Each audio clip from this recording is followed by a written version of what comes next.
So if you're joining us for the first time, or maybe the first time in a couple of months, we're in this series called Reality Check.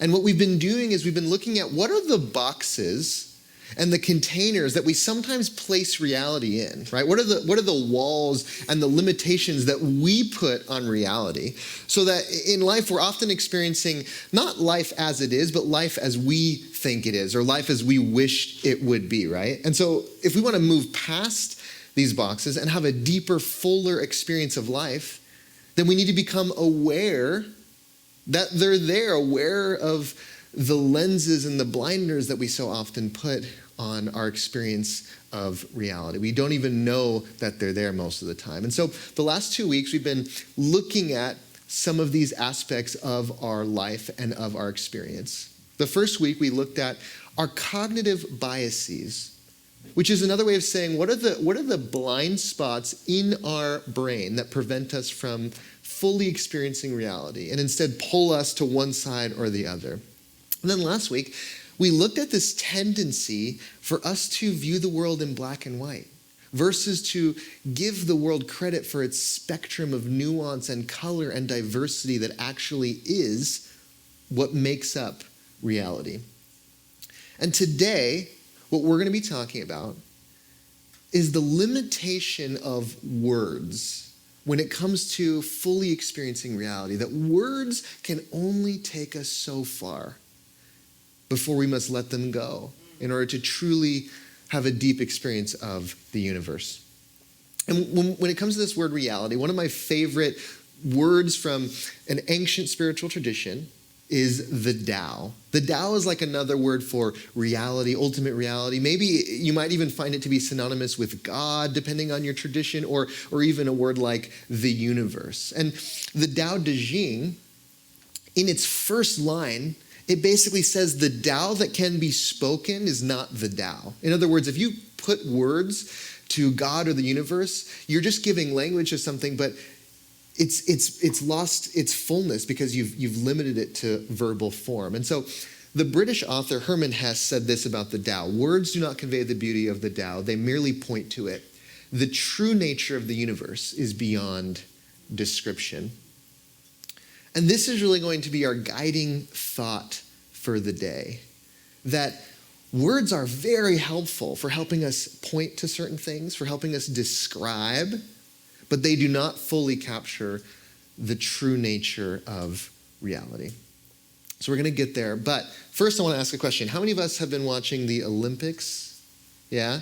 It's a pretty good one. It's a pretty good Summer Olympics. And it's funny because every time I watch the Olympics, I realize there's always sports that I had no idea were, you know what I mean, were an Olympic sport. I didn't even know that was a sport, let alone an Olympic sport, you know? Like this year I discovered thumb war as an Olympic sport. I had no clue, you know? Check it out though, no.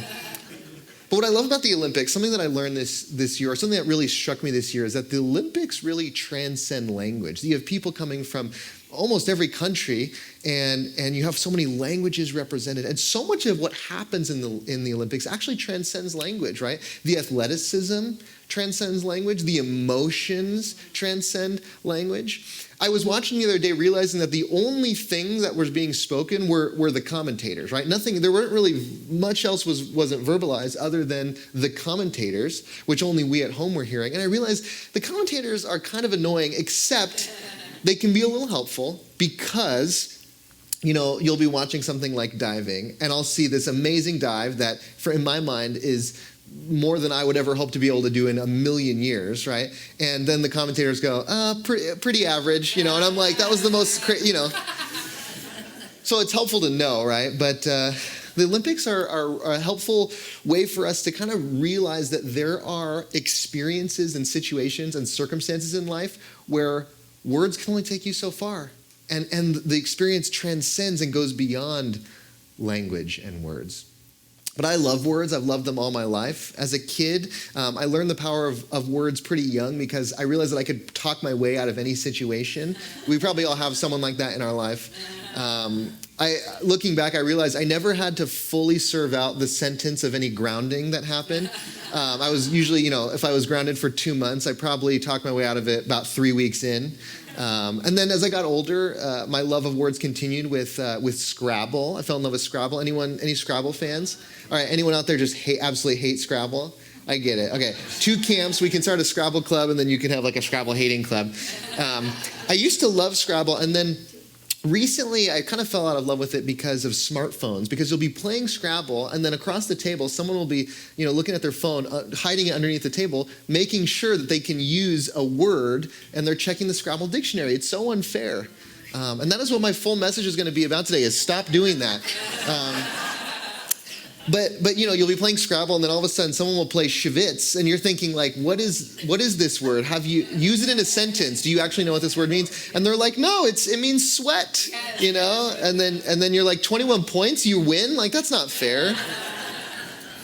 I love words, and I love their capacity to point at things and ideas and experiences that we may not have had language for before that point, right? Like discovering words, even in the English language, that help us describe things. Like there's this word I found a couple weeks ago, sonder, the realization that each random passerby is living a life as vivid and complex as your own. What a beautiful word. And probably for most of us, we didn't even realize that was part of the English language, yet it describes an experience that we probably have all had, yet didn't have language for. Sometimes this is true of curse words too, right? Like curse words, the classics can be wonderful, right? Because there are just that time in your life where you just need a good curse word. I like going back and looking at old school ancient curse words because I think they're more okay to say now. I don't know, I'm taking a little risk because I don't know, but I found this one, coxcomb, a vain and conceited man, a dandy. So like, for example, I know that there are times in my life where I spend a lot of time in the mirror making sure that I look okay to go out. Like if I'm being honest, I have my clothes set out the night before on Saturday night, before Sunday morning, because I don't want to take too much time in the morning. So maybe I'm being a little bit of a coxcomb. I don't know. But if you have that person in your life, you can, I don't know. I was a little worried that this might have been risky because I'm young enough that like maybe I've never heard of this word. And so and then there are people old enough in here that are like, this word is the worst word you could have used. So that was, don't cancel me. But sometimes words help us understand our location, right? Like if you use the word pants, you're probably from the United States. If you use the word trousers, you're probably from the UK, right? So if you're ever confused at what continent you're on, just listen around and see if people are using the word pants or trouser. That's my little trick, right? There may be other ways to figure out where you are, but that's a helpful one. Or the words soda and the word pop, right, might tell you what state you're in. I remember the first time I heard someone say brown pop. Blew my mind, absolutely blew my mind. Then there are other languages, and how other languages have words that we don't even have an equivalent for in English, such as the word hygge. How many of us have heard this word? It's a Danish word, and it means a cozy quality that makes a person feel content and comfortable, associated with Danish culture. So like a sense of warmth, maybe in winter, a sense of intimacy, coziness. It's really like a cultural life value in Denmark. And yet in the United States, we don't really have an equivalent, yet we have an equivalent experience, right? There's also this word, saudade. It's a Portuguese word. It's a feeling of longing, melancholy, or nostalgia that is supposedly characteristic of the Portuguese or Brazilian temperament. So it's something that really is specific to a particular culture, and yet it's a beautiful expression of people's lives, right?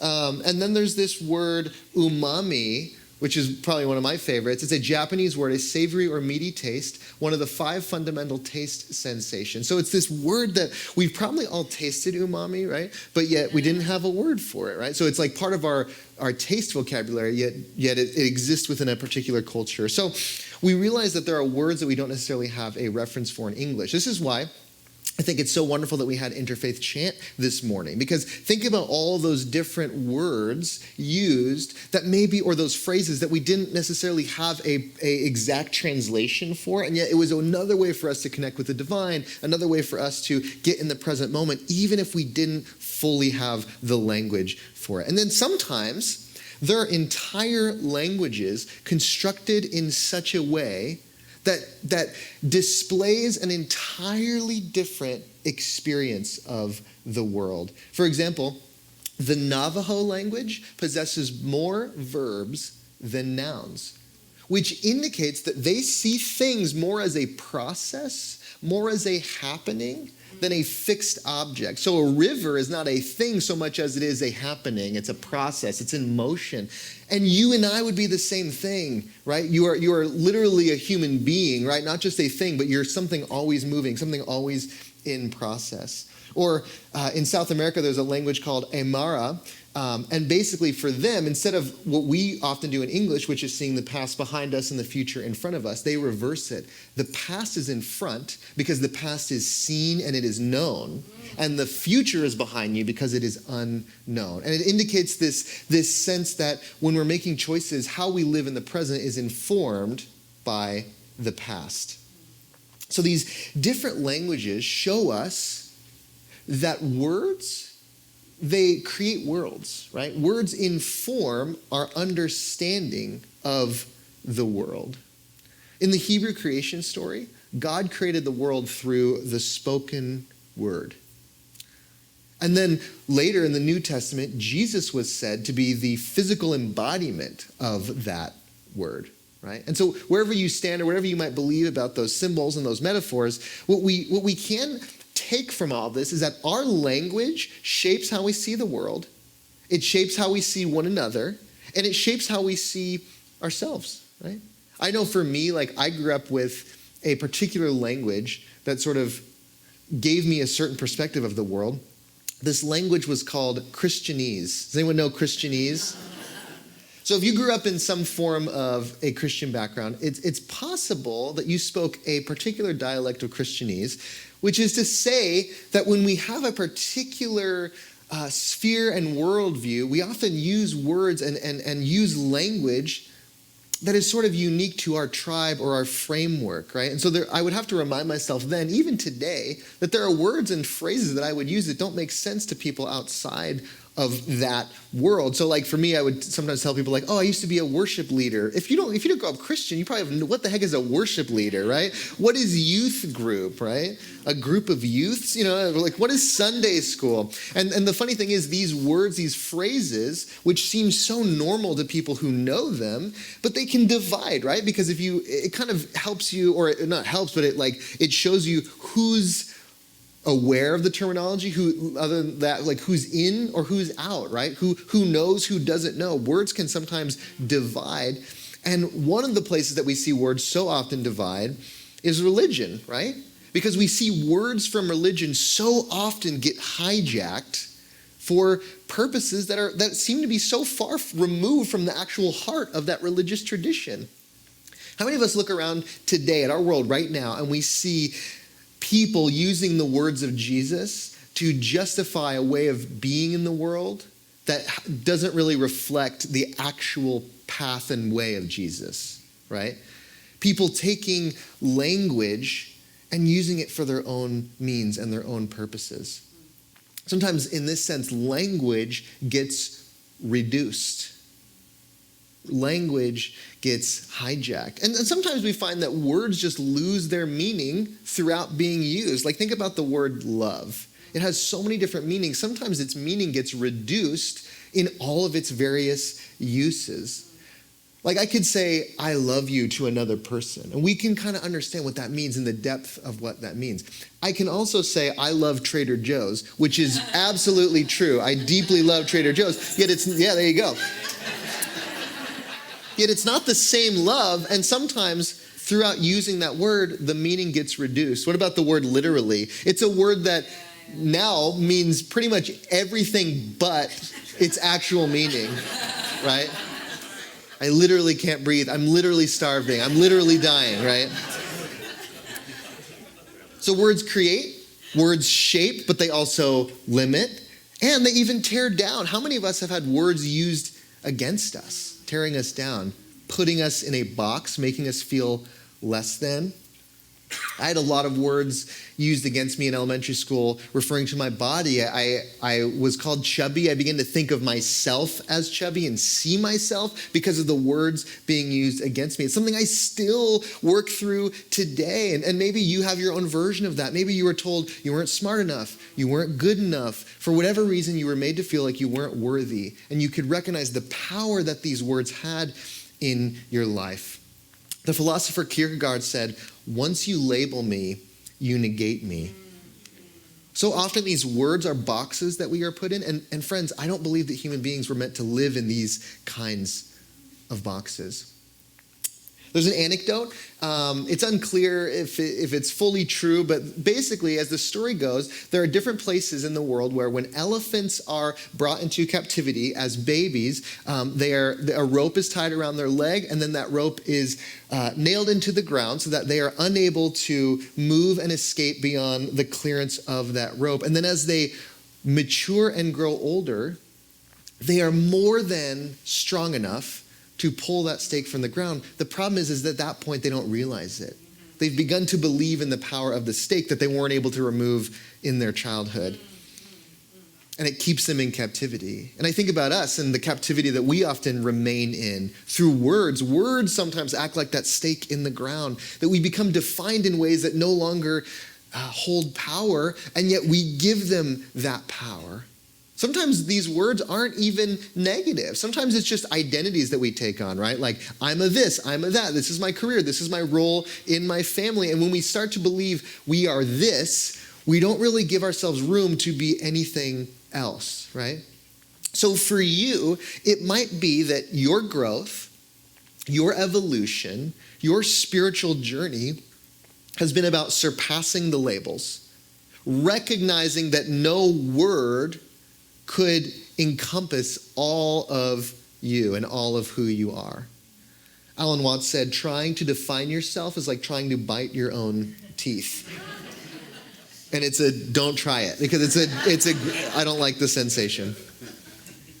There are even words that we use every day that we don't think about their power. You know, words like, I'm an American, or I'm a son or a daughter, I'm a husband or wife, etc., that can be helpful in describing aspects of who we are. But on another level, they're just concepts, right? And concepts will never fully capture the depth of reality. Rumi said that words are a barrier between the heart and the soul. The heart's language is beyond words. And I have a feeling that many of us in this room today, what we want is we want to learn more and more to speak the heart's language. And so part of what we can do is recognize that words are tools. They are helpful tools. And the thing about tools is that they will always fall short of the real thing. We've said this before. We've used these metaphors before, but another example would be the map is not the territory, right? The map is a tool, but it is not the reality of what it is pointing to. Or it's been said, as the Buddha said, the finger pointing at the moon is not the moon. Words describe, but when they define and they box us in, that's what keeps us in that black and white world that we talked about last week. So words can be helpful to point at realities, but when they contain and limit reality, that's where we find the problem. So take something like God, right? A word representing a reality that goes beyond words. And if that word, God, helps you connect with that reality, great. But if that word limits or puts that reality in a box, then we can recognize it's only a word. Alan Watts, he also says, the more a thing tends to be permanent, the more it tends to be lifeless. To define something is to limit it. More often than we realize, I think we like defining things because we want to limit things. Because when it comes to ourselves, when it comes to others, when it comes to God, sometimes limiting things makes us feel safe. We want things to feel predictable. And so our definitions can sometimes give us the illusion that reality is predictable. But friends, that is just not how reality works. Reality is not lifeless. Reality is always changing, evolving, moving. So here's my question for us today. What if in moments, maybe not all the time, maybe not 24/7, but what if we found moments in our lives where we could drop the labels where we could drop our definitions, right? When it comes to God, when it comes to ourselves, when it comes to others, we could drop our concepts and see what arises. For many of us, maybe you experienced this during this morning's music. Maybe you've experienced it in a moment of meditation, which we're going to end with today. Or maybe you just experienced it in moments of stillness that you found throughout your life. That when you drop words, when you drop thoughts, something else arises, a peace, a deep inner knowing. The monk Thomas Merton said, "Silence is God's first language. Everything else is a poor translation." When I was growing up, the idea of God being silent was thought of as a bad thing. Like God is not speaking. God is being silent. Where are you, God? And yet I love this reframing that silence is God's first language, right? That before humans came along, right? There was a lot less words, of course. And before, the life on this planet, right? This universe in many ways has been silent, and yet it was alive, still very much alive. So in the absence of our words, our concepts, in the absence of our logical knowing, something else comes forth. And what we might call that inner knowing, that inner trust, that inner peace, the Greeks had a word for it, and that word is gnosis, intuitive and inner knowing. How many of you have felt like you've had an experience of gnosis? Yeah. It didn't necessarily have to do with a word or concept. It was a personal sense of something. Have you ever said this? Like, I know that I know. Well, how do you know? I just know that I know. And it felt realer than real and truer than true. I'll give you an example. How many of us have an experience where we have a bond of love with someone? Like there's someone where you love them and you know they love you, and yet you maybe haven't spoken in months or even years, and yet the fact that you love each other is not called into question once. That knowing isn't confirmed by words, it's confirmed by something deeper in the heart, in the language of the heart. This is gnosis. Maybe it's the fact that you know who you are, and yet you don't necessarily have labels for it. Like maybe you grew up in a particular religious tradition, and the words of that tradition, a word like Christian, maybe it doesn't feel like it fully applies to you anymore, and yet you know exactly who you are. You don't feel afraid or anxious in the absence of that language. Actually, letting go of some of those words made you more free to be who you are.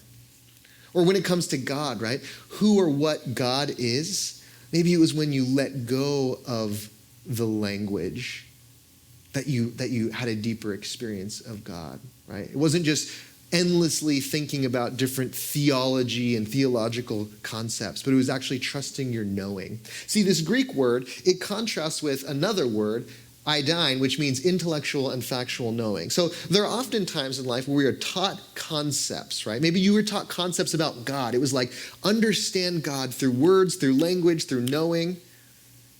And yet there's this level that transcends all that, the gnosis that is more about trust and an inner peace. Maybe it's this peace that Paul calls in Philippians the peace of God which transcends all understanding. It doesn't live within our normal human frames. It transcends understanding. This, friends, is gnosis. And maybe gnosis is what led you on your faith journey, right? Where words perhaps built a structure and defined God, and yet your inner knowing pushed past that structure, right? Something within you said, love, God, it must be bigger than what I was taught. Of course, the world is going to probably tell you at some point that you can't trust that inner knowing, right? That you can't trust yourself in that way. But friends, I believe that this gnosis, this inner knowing, it has to be enough, because I believe that our labels and our definitions and our words and our names and all our language, we don't take it with us when we go, right? Because really, if you think about it, how arrogant is it to think that for all the people that have ever existed on this planet, all the diversity of languages, and then all the animals and different creatures that didn't even use language, for us to think that whatever comes next, however you conceptualize that, is uniquely American, right? Or uniquely English, right? There's an arrogance there. We don't even realize it, right? And so for me, I believe that we are in a part of a journey, and we get to adopt these words and use them, but ultimately we will need to let them go, right? We can love words, we can recognize their importance, and we can also recognize their limitations. And realizing that reality in its ultimate, truest form is beyond all words. So at a certain point, we can love words, let them go, and let them give way to the gnosis. Perfect timing, because I'm going to invite Mega up to do our closing meditation. And as she comes up, I just want to encourage us. You can go ahead and come up. And I want to encourage us as a community just to think about these things as we move on. That words create and destroy, so use them very carefully. Friends, remember that labels and definitions will never encompass all that you are. So at a certain point, may we learn to speak the language of the heart, trusting that inner knowing. May we let go of needing the right words and the right understanding.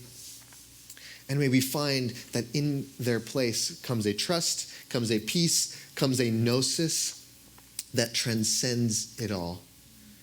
And so to help us practice this, Mega is going to lead us in a song and a meditation. Would you just take a few moments and enjoy?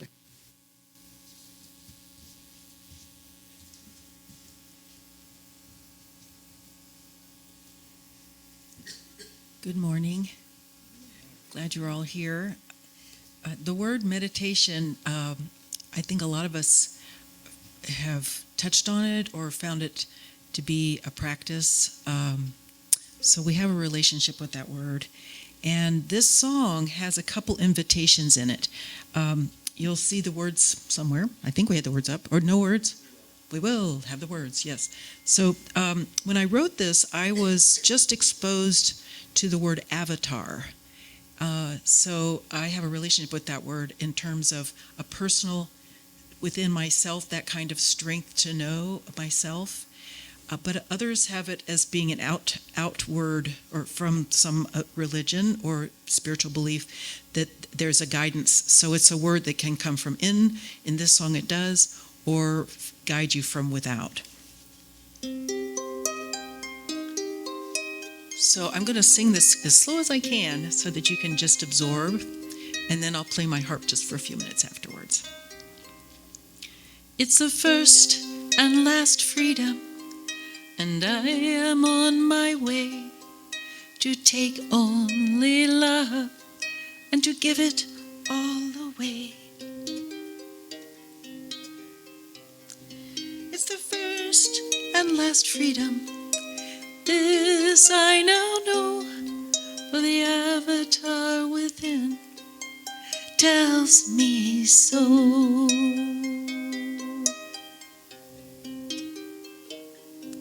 And I celebrate the being, and I celebrate this life, and I celebrate the healing that is my given right. And I listen to my heartbeat, one with the drum. It's the ever-present sound of I am, I am, I am. I am, I am, I am. I am, I am, I am.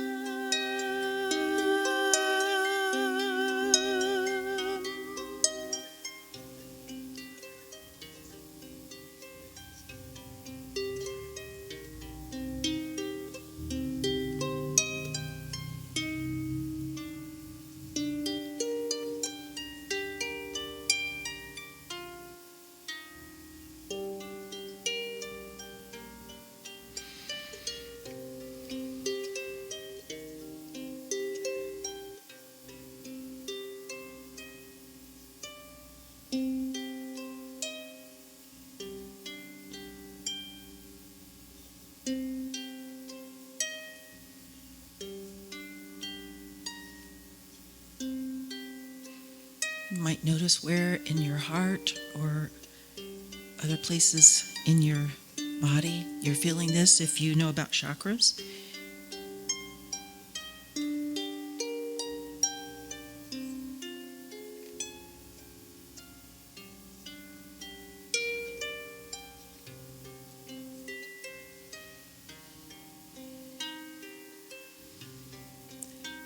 It's the first and last freedom, and I am on my way to take only love and to give it all away. It's the first and last freedom. This I now know, for the avatar within